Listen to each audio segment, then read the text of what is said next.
चिड़िया भी बोलती है, चीता भी बोलता है, मैना भी बोलती है, खरगोश भी बोलता है, गाय भी बोलती है और शेर भी बोलता है। ये सब बोलते हैं पंचतंत्र की कहानियों में। 2000 साल से भी ज्यादा पुरानी हैं ये कहानियां। पंचतंत्र की कहानी प्यासी चींटी और कबूतर। एक समय की बात है, गर्मियों के दिनों में एक चींटी बहुत प्यासी थी और वो अपनी प्यास बुझाने के लिए पानी की तलाश कर रही थी। कुछ देर आसपास तलाश करने के बाद वो एक नदी के पास पहुंची।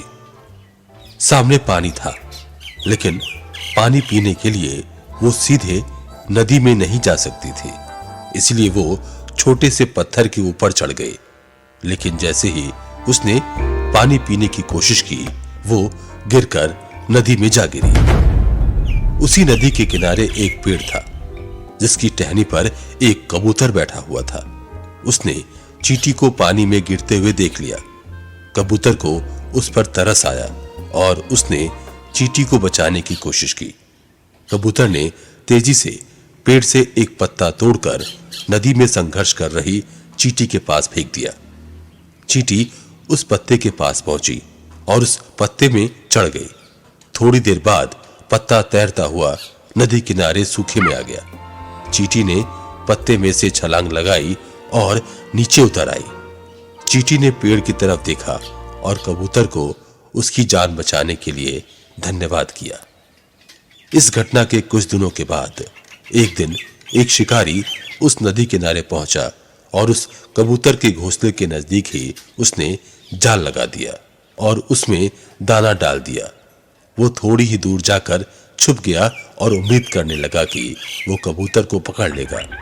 कबूतर ने जैसे ही जमीन में दाना देखा, वो उसे खाने के लिए नीचे आया और शिकारी के जाल में फंस गया।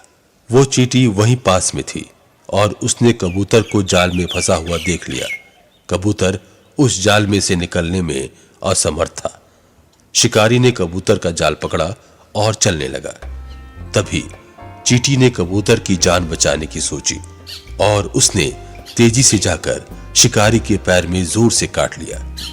तेज दर्द के कारण शिकारी ने उस जाल को छोड़ दिया और अपने पैर को देखने लगा। कबूतर को जाल से निकलने का ये मौका मिल गया और वो तेजी से जाल से निकलकर उड़ गया। सीख कर भला हो भला। हम जब भी दूसरों का भला करते हैं तो उसका फल हमें जरूर मिलता है। कबूतर ने चींटी की मदद की थी और उसी मदद के फलस्वरूप मुश्किल समय में चींटी ने कबूतर की जान बचाई। इसलिए कभी भी किसी की सहायता करने या अच्छा करने से पीछे ना हटे।